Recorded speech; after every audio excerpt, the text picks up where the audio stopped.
Raging protests at home and a multi-front war on the borders, all's not looking well for the Israeli government. As per the latest, thousands of ultra-Orthodox protesters took to the streets of Jerusalem against the anti-draft military orders.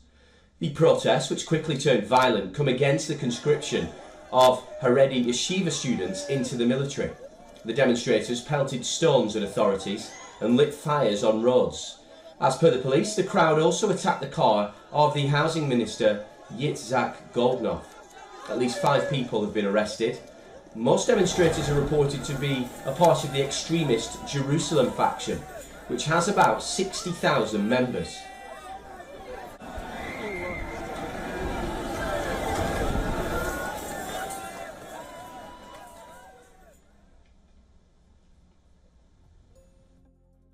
To support the cause over here against creating drafting to the army.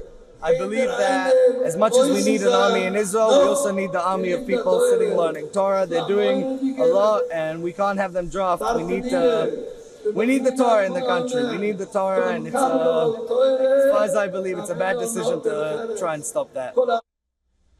Meanwhile, Israeli Prime Minister Benjamin Netanyahu has said that Israel will not stop its war until it achieves its goals over Hamas. Sunday's statement comes as reiteration of the Prime Minister's stance on, quote, total victory over the militant group.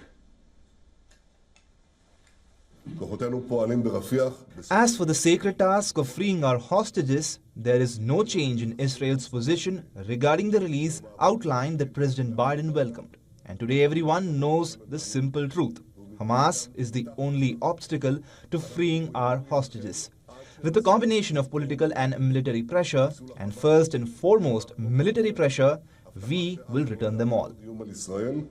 The Palestinian Red Crescent Society retrieved bodies of at least 6 people killed in Israeli strikes in southern Gaza's Rafah on Sunday. This comes as the IDF tanks pushed deeper into several districts in the east, west and centre of the city.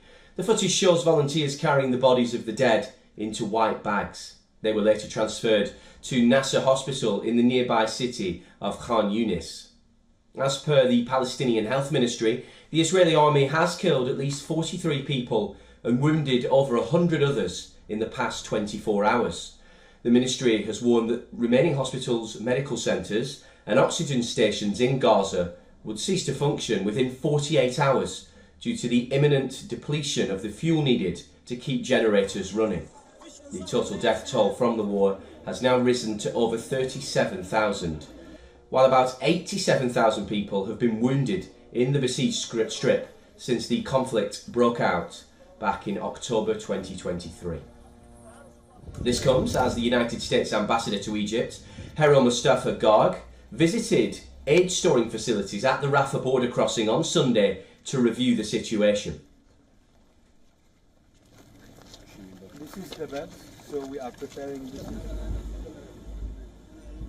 Well, for more on this, our correspondent Jody Cohen joins us live now. Jody, many thanks for your time. What can you tell us about the anti-draft protests and whether a solution can be found?